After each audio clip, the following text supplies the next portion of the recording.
And another one. Welcome to Touch Gloves Boxing, by the name of Biyenge, featuring yours truly, Tre. Remember to like, share, and subscribe. When you're ready, Tre.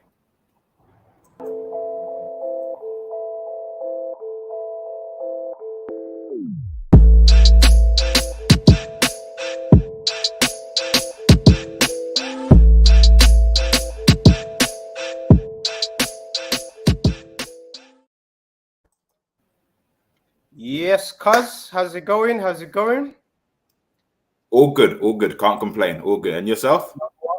I'm all good. I'm all good. Look, obviously we've got a very, very special guest right now. Cuz I don't even know how I should do this, but look, she is our first world undisputed champion. I'm so honored to have her on the show tonight.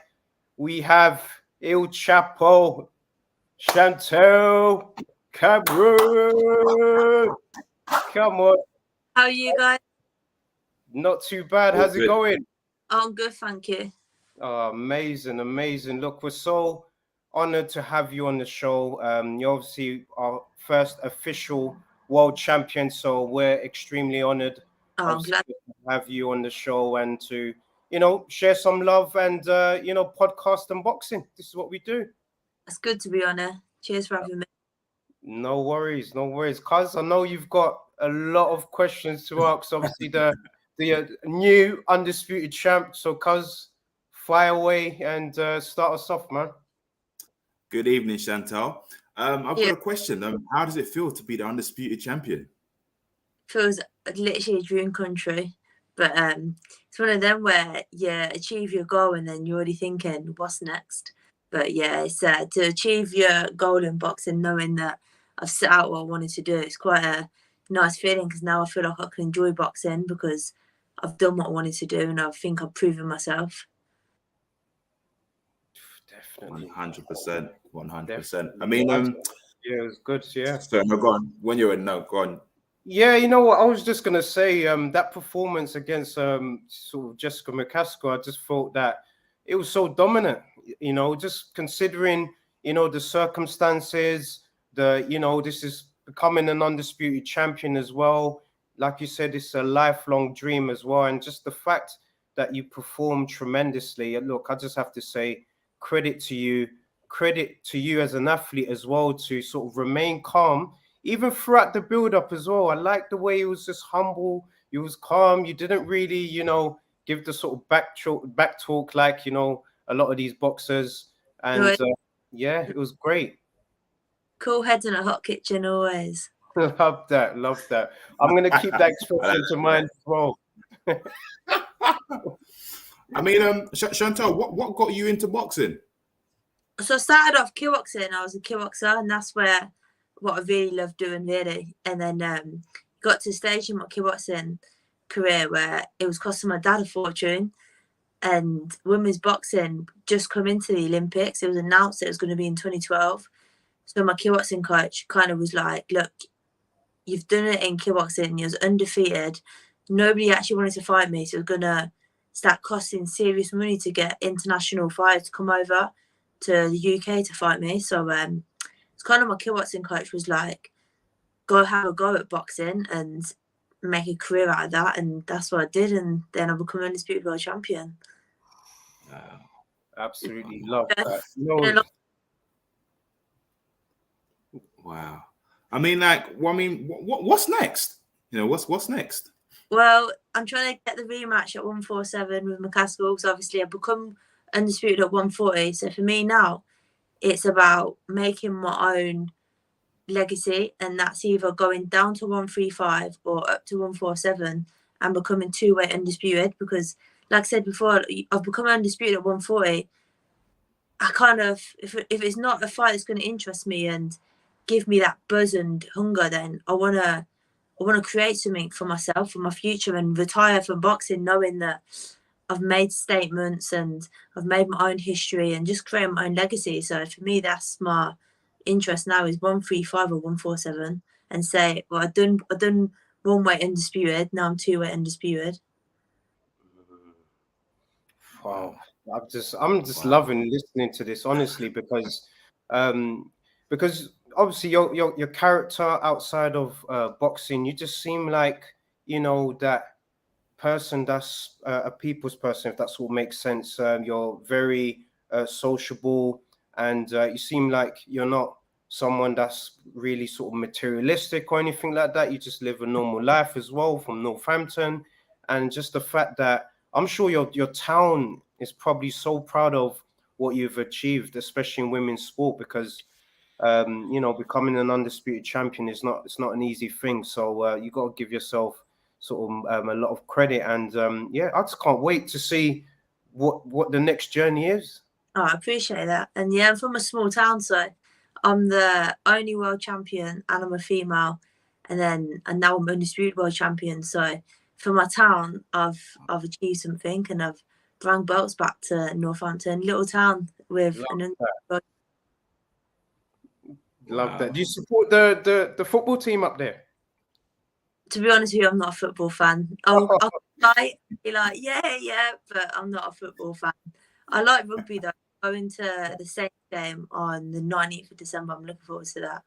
Oh, lovely. No, the rugby's it's a big sport, of course, especially up there. So I could imagine. So sort of going into that, before we sort of like get into the questions, of course, Palamos Music, I just want to run through some of the comments. Obviously, Palamos Music just wants to say, look here, big up, of course. So much is just obviously sending you love, of course.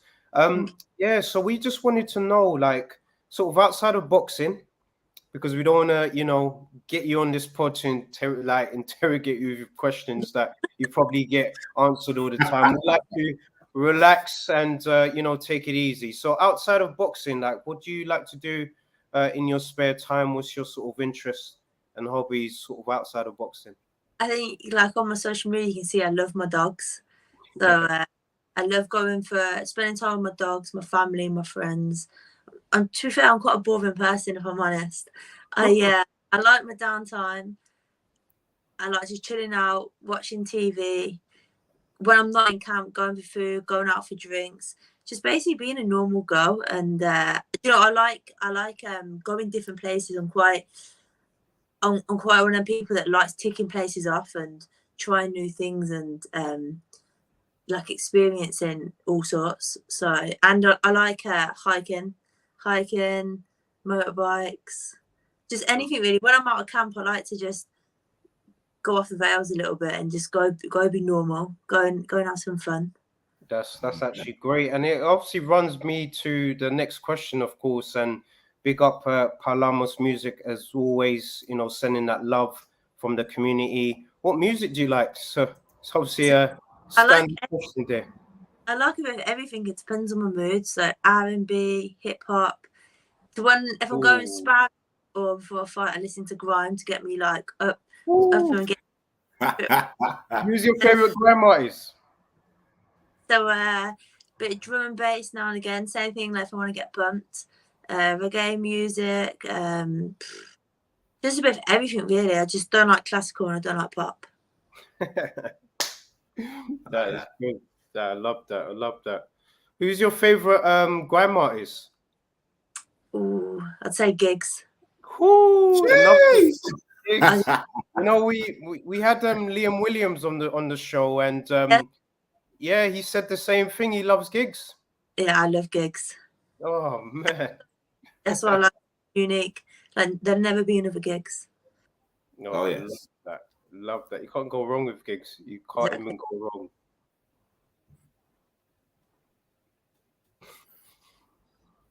Obviously, Palamos Music also just wants to know, ring walk music. Do you have what's your next ring walk music gonna be? Actually, let's say if you know what, I'm gonna sort of throw a little spin into it. So let's say Eddie says to you, "Look, Katie Taylor's next.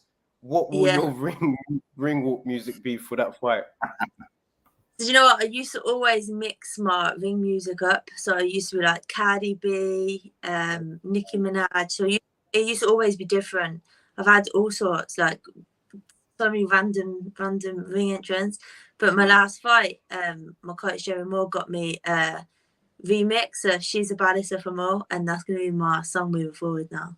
Love that. Yeah, absolutely. I love consistency in ring walks, of course, because it just it's powerful. Yeah, I'm never going to change it now. It's always going to be that. Oh, I love that. Nice, Absolutely love that. Obviously, iBoxing Hub is saying big up, love. Thank you so much for joining us in the pod as well. Summarize each camp in one word. Ooh, so he wants to know. Obviously wants to summarize the camp in one word. How you gonna sort of summarize that for us? And big up to Lisa Biyenge as well. We've got the missus of Biyenge here. Love that. Massive love.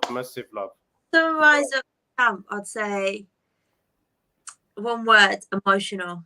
Oh yeah. Oh. I like that. Emotional and roller coaster, but I'll go for emotional. How long is camp? So when you've got a big event, like, are you in camp for, what is it, 6 weeks or 8 weeks? So it used to be 6 weeks, but now I'm in big fights and harder opponents. It's 10 to 12 weeks. So I start out, and then I just start coming down. Then the last 6 weeks is like real intense. Wow, no, that's absolutely amazing. That is absolutely amazing. You know what? I said this. Sorry to cut it there, because I'm not a boxer, but I would love to go into a camp, a 12-week camp, boxing camp, just to go through what, mentally and physically, just do what you guys do. It will be interesting. That's something I would definitely want to do. You do it. You set yourself a challenge. New Year coming up, set yourself a challenge. Line up a fight, put yourself in camp and do it professionally. All right, cool. The challenge, all the challenges there. But you got to do it like an actual professional athlete. No slip ups, no sneaky drink or takeaway, nothing. 12 weeks. Cool. 12 weeks. And I'll be keeping my eye on him as well to make sure. Last. I'm down for that. Train twice a day. You got to train twice a day. Yeah. So when you train twice a day, is it like, what is it? Cardio in the morning and pads in the evening? How does it go? It's always mixed up, really. It depends if I'm sparring, so it's always different. So I do weights. It could be weights and to explain is my coach has one hard day, one easy day, one hard day, one easy day, because some people get it wrong and just blast out the week. That's from your sessions. Whereas if you do have a down day, you're gonna go again better for the following day instead of just burning yourself out. So a down day for me would be like technical pads or bags, and then maybe a weight session. Wow, that makes sense. It's so good just to sort of get into the mind of, especially now, look, an undisputed champion. It's good to sort of just see, what sort of things you do, and to see, how, you could inspire, the next generation of, undisputed champions of the future, of course, because you're essentially one of the pioneers now that's leading the way for women's boxing here in the UK. So, your words is very, very powerful, especially when it comes to camp, of course. I mean, what advice would you give an upcoming, professional boxer? Definitely surround yourself with good people. Have a strong team. That's a must. And you just got to remember that the bad days, there's always going to be bad days. If it was plain sailing, everyone would do it. So when times do get a bit shitty and you do think like, this is rubbish, why am I doing this? Just remember why you're doing it and the love you have for it, and good days are going to come around the corner. You just keep finding them.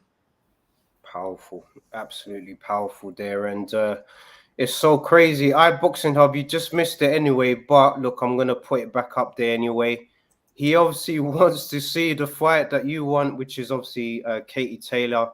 I think that will be absolutely massive for, for British boxing. And I'm sure it would be an easy fight to make. But you know what? I know you actually watched the fight yesterday, and we like to do this with the fighters as well. You've obviously got some views and opinions about it. But Dylan White, The body snatcher obviously returned yesterday against Franklin, of course. I just wanted the community to sort of get your views on what you felt about the fight, of course. So to be honest with you, I turned the commentary off because sometimes I think when you watch a fight, if you turn the commentary off, you're not biased. You look at it from what you're seeing, and I was really impressed with Franklin. So I would have edged Franklin by 1 or 2 rounds. I think he was putting his combinations together nicely. He was always finishing strong, and he was kind of like, he looked like he had the better work rate. And even though some of the punches they're saying that hitting his Dillion's arms and stuff, but there's also some clean punches. And I'm going to say that I do think Franklin won, and I was very impressed with him. And you know what I liked about him? I liked his whole character. I liked everything about boxing, his character, how he handled himself, how he handled when the decision was announced. I think he was like quite gracious with it, where obviously he know that he got robbed, but the way he carried himself, I just all credit to him, because I think he's gained a load more fans, and especially me. I was really impressed. Definitely. And look, Palamos music is literally echoing your thoughts, of course. And look, we've actually got a question here from Soups, of course. Massive shout out to Soups. So do you watch your fights again with the commentary on? No, I did my last fight. I did, and I think the commentary, I was thinking, bloody hell, like, what waffling on about. So I was thinking, yeah, the commentary was not doing me any favors, certainly, and it was just like, I'm turning this off. It's just nonsense. You know what? This is why, like, it's so great to have you on to just speak some honesty, because at the end of the day, you know, we as fans, we have a voice, of course, but for us, we just want to try and, you know, get our voice out there so we could, you know, let people know that some of the judging decisions in the sport is just shocking. So there is some commentary that it's legit and it's good, but there's always one person that's just waffling and just for the sake of it. But don't get me wrong, there is some pundits that are very good. Like example, Jonas, Damon, they say it how it is, but they're so biased, and that's what annoys me. I was thinking, if you're going to be on the mic and you're watching a fight and it's going out to everyone around the world, all the public, just say what you're seeing, and don't beat around the bush and don't chat shit just because you're favouring a fight. It annoys me. So I think sometimes I just turn the commentary off and just watch it. 100. No, we agree with you. Definitely agree with you. Sorry, cause what was you gonna say? I agree with what Chantelle's saying. I mean, how I see it, Jermaine Franklin, he started off very, very well. I think he performed better than Dylan White, but then again, I think it was very close. If I'm honest, if anything, a draw. It definitely was a close. What you're favouring as well. So what the judges were favouring him, but I just think if you're looking, like, I just think Franklin looked busier. He looked busier and a bit more tidier. Very tidy. He was very tidy, and I think he said it at the end as well in his post interview that you know, impressed, like he had to show the world, you know, what he's about, because a lot of people, you know, doubted him and thought he would have just been there for the payday and, you know, would have got knocked out. But he obviously put in a tremendous performance, and look, it just echoes what a lot of people were saying. Sorry to cut you off, Chantelle. What was you going to say? He definitely will be waking up today, like, obviously gutted about the decision, but he'll be holding his head high, because I was really, so I imagine there's loads of people that were, because I've never seen him box before, to be honest. Same. And he's got some serious skills. Like, I really liked his style. I thought he was very good. Silky American, isn't it? Yeah, Do you think Dylan will rematch him? No, I don't think Dylan will rematch him. Dylan will move on now, because obviously there's the Annie fight, the Wilder fight. Yeah. But, which one you taking? I'd have to rematch him to give the man a chance and prove a point. I don't think it was his best performance, and I think if it was me personally, I think before stepping up to AJ or Wilder, I'd have to prove a point and be like, listen, it was one night, but then do a better job on him. Definitely. I've got a feeling. I mean, I could be wrong. I mean, Jermaine Franklin, his stock has risen, and Yeah. I've got a feeling his next opponent might actually be AJ. I think Eddie Hearn might give him another opportunity because I can't see AJ and Dylan happening next straight away. Yeah. So I've got a feeling that it could be that AJ might fly over to America to fight, Franklin, which would be an interesting fight. He does. He deserves it as well. He deserves that sort of opportunity. I think he really like proved himself, and I think he does deserve the opportunity. So I'll be glad to see that. Definitely. Oh, I'm absolutely loving the energy, guys. So let me just a quick one, guys. Go on. I'm excited here. Did you watch the Fabio Audley and Nathan Gorman? I watched a bit. I was tuning in and out, but I did see some of it. Yeah. Yeah, it was amazing. I mean, Well, look, he never going on about the second round, so I quickly put it on and had to rewind it back. Fabio, for me, I've said this plenty of times. I think he's the next heavyweight world champion in like 2 years' time. I can see him being a world champion. He's very talented, and he's had no amateur background as well. So it's only so good. He's hungry. It's very, very hungry. Oh, so sorry, guys. I know there's so many comments to run through. So, guys, I'm just going to fly past all of them, of course. So, Palamos is obviously saying Dylan's trainer was watching a different fight. Look, we could possibly say that. We could possibly agree with that. Obviously, Soups is saying that he was disappointed with Dylan this time round. And look, Juan was his trainer. Was his trainer trying to completely change him? I think he's talking about Buddy McGirt and Dylan White, of course. And I think this is a question for you, Chantelle. Do you analyze your opponents, or do you leave that to your trainers? I leave that to my trainers, but so I don't really like watching my opponents, to be honest with you. I'm very much like, as long as I do what I do, and as long as I focus on myself, I don't need to focus on them, because my coaches are there for that. That's their job, is to analyze them, break them down, and then tell me what I do to beat them. So I don't see the need for me to overthink everything, start analyzing and getting into my head thinking, I'll just do that. Whereas my coaches can get me the tactics, give me the game plan, and then I just got to execute. But for this fight, I did have to sit down a couple of times and watch McCaskill, just because it is so unorthodox. So they wanted me to see why we were doing certain things and why we're doing them and how to use it in the fight. So for my last fight, I did have to sit down and watch, just so that I could see like how awkward she is, because they said I couldn't get sparring to mimic her because she just unique. 100% agree with you, and I'd love to hear those thoughts, of course, as well.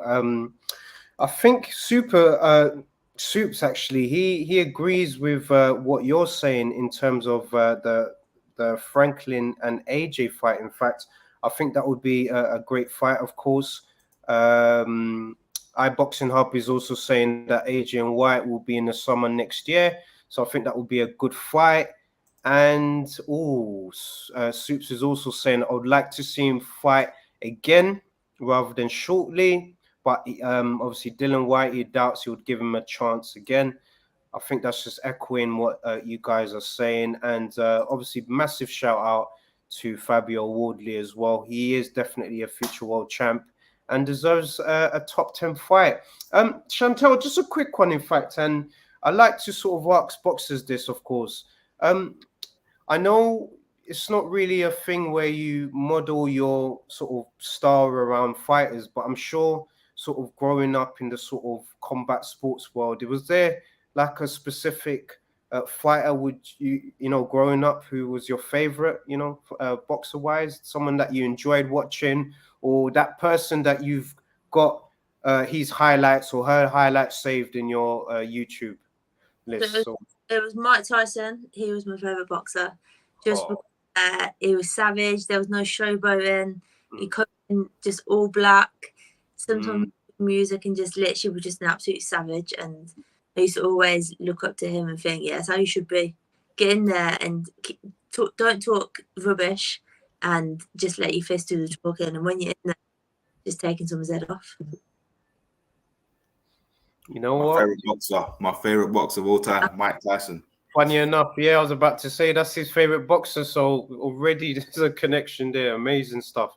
Amazing. Mike Tyson, for me, you know, he doesn't get, you know, much credit, especially as well. He's actually one of the only sort of, you know, undisputed champions that's actually defended his title, you know, more than 5 times. So that's a, you know, a record up there for the heavyweight division that, you know, people should sort of follow as well. And I can't wait, you know, to see yourself, you know, get more defenses and, you know, probably, you know, create some more history as well, you know, moving up in weight or going back down, like you mentioned. So boxing this year is just exciting. What are you looking forward to, like as a sort of boxing fan first? What are you looking forward to in the sport?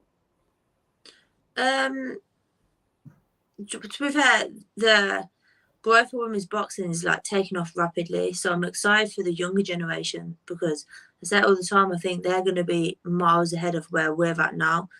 I think if you look back 3-4 years ago, the depth of women's boxing was like here, and now it's there. And I think a couple more years it's going to be up there. It's going to be they're going to wipe the floor with us. I think the gen are just going to completely obliviate all of us that are around now. I think it's going to be they're bigger, stronger.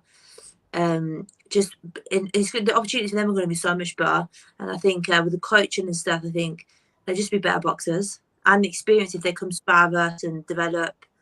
Yeah, I'm excited for the future. It's really exciting. I mean, Chantelle, I wanted to ask you, what's your views on YouTube boxing? Oh, it's a good. It's a tricky one, really. Like, to be fair, Jake Paul, what he done for Amanda Serrano, like, you got to give him a round of applause for that because he's really helped the girl out. He really has. And I think he's done more for that girl than most promoters have that are well-known promoters. And you can tell, like, he cares about his boxers. He cares about boxing. And he ain't that much of a bad boxer. Like, when you watch him, he's actually, he's pretty good. And he obviously trains hard and loves the sport. So I think when it comes to Jake Paul, I think good on him and fair play to him. But obviously there is, like, I think is it some like design show where all the misfits. Yeah. I just think I've not watched one of them, to be honest. I think it's hard when there's pros and cons because it's bringing in new audience and new fans, but it's also a bit like there's just boxers that are grafting and have been doing this for years and sacrifice so much, and we don't get the same opportunities as some of these YouTubers. So there is pros and cons.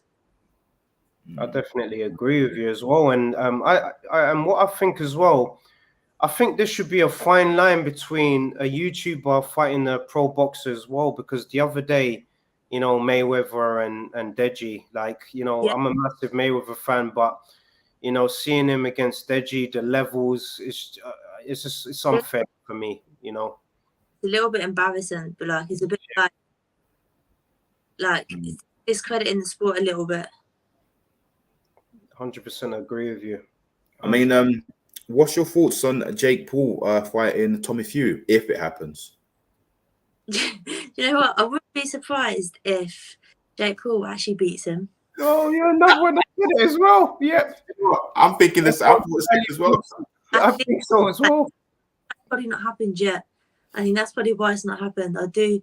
If I was to put money on it, I'd put money on Jake Paul. You know what? Everyone is saying that. Honestly, it is what's being said because it's a dangerous fight for Tommy Fury. It is a dangerous fight. Because he's getting better and better and better and better each fight as well, and he seems committed. And that's why the fight's not happened. And I'll be shocked if it happens. I will be shocked if it happens. Where would you hope? But it would have to be in the UK, in fact, isn't it? Because I personally think it'll be unfair if it's in the UK. Home advantage. I think they should do it somewhere in a neutral ground, maybe Dubai or something. Dubai. Neutral ground, go to Dubai and fight. Yeah, I think that would be the best thing in this situation. Definitely, just neutral ground, no home advantage. Just have it. And yeah, I think it would be a good fight. If I'm honest with you, I think it would be a tremendous fight because of the sort of social media following they both have as well. So in a sense, it's a social media fight. Yeah. It should be a social media championship on the line or something, right? Big fight next week, Fury and Derek Chisora. Predictions? What's your fault? Gonna go Fury. You? Because what are you saying, Fury? Yeah, you know what? Honestly, I like the underdog. I don't know. I just think, you know, Chisora, if he can land something okay, who knows? Who knows what can happen? You know, but the favorite is obviously the Gypsy King. He's the best at what he does, of course, and he's one of the most trickiest fighters. And you know what I don't like as well is that it's not getting promoted as a trilogy. This is a trilogy fight. Yeah, kind of going under the radar a little bit. Yeah. This is a trilogy. This is the third fight between, you know, two heavyweights. You know, in the sort of top 10, or I don't know where Chisora is in the list, but this is massive. Why is it not getting promoted as trilogy? This is a massive fight. Spurs Stadium as well. Come on. No way. My last question: do you think Joe Joyce is a threat in the heavyweight division? Do you think he'll give you? 100%. I think Joe Joyce beats Usyk.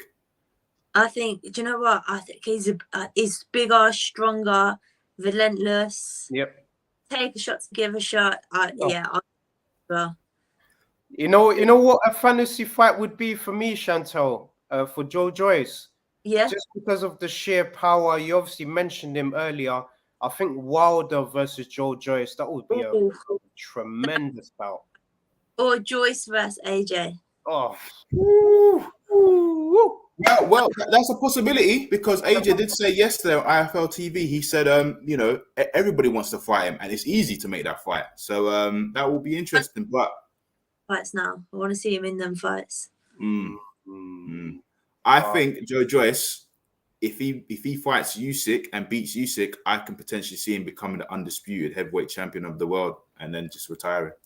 Yeah. Oh, look at this. Joyce beats Fury. Boxing Hub is calling it as well. Look, this we need to see these type of fights happen. And I think one of the things that, you know, as fans, I think Mayweather, in a sense, sort of spoiled it for a lot of the fighters nowadays. Is sort of the undefeated record, of course. I know it's, you know, it's major, but look, some of the greatest fighters, you know, over the past, you know, decades have had L's and they've been able to do good things. So take risks.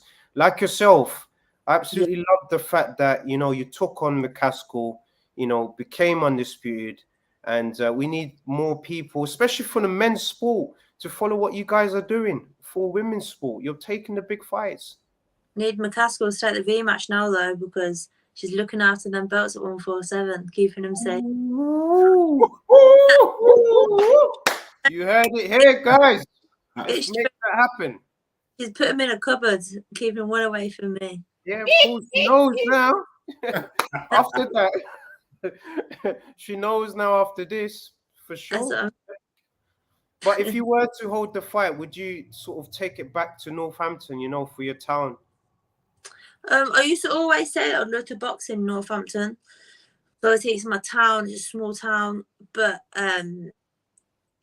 yeah, no, I think I'd rather go to Madison Square Gardens and tick that off as well, because I've done Vegas, I've done Abu Dhabi, so stage my career now. Imagine fighting in Madison Square Gardens. Oh man, for the undisputed title at 147 rematch. That'd be unbelievable. I'm sure you've spoken to Eddie about it. I'm sure he's on it. Not yet. Oh man, Eddie, we should get on the phone to him and make this fight happen. I think that would be major for you, the sport. You know, it's giving you an opportunity to become a, you know, two weight, you know, undisputed champion. You know, you're creating a legacy in itself, and I absolutely love that. Absolutely amazing. You know, Chantelle, I would absolutely, and we would both absolutely love, you know, to spend hours with you on the pod. I'm sure you've, you know, you've got quite a few things sorted out, but once again, thank you so much, you know, for, you know, giving us your time. We really do appreciate, you know, we're massive fans of you, and, you know, it's an honor for you to be on the show and to bless us because you are our first, you know, world champion, you know, on the pod. So I really do appreciate this massively. Nice to chat. It was absolutely great to chat. Cuz, do you have anything to sort of say, any final words to say to the undisputed world champion? Thank you again, you know, for coming on board. And yeah, I'm gonna start camp, you know, a fun camp. Or yeah, I'll keep you posted. Don't worry, I'll keep you posted. Yeah, do it. Is that like an athlete?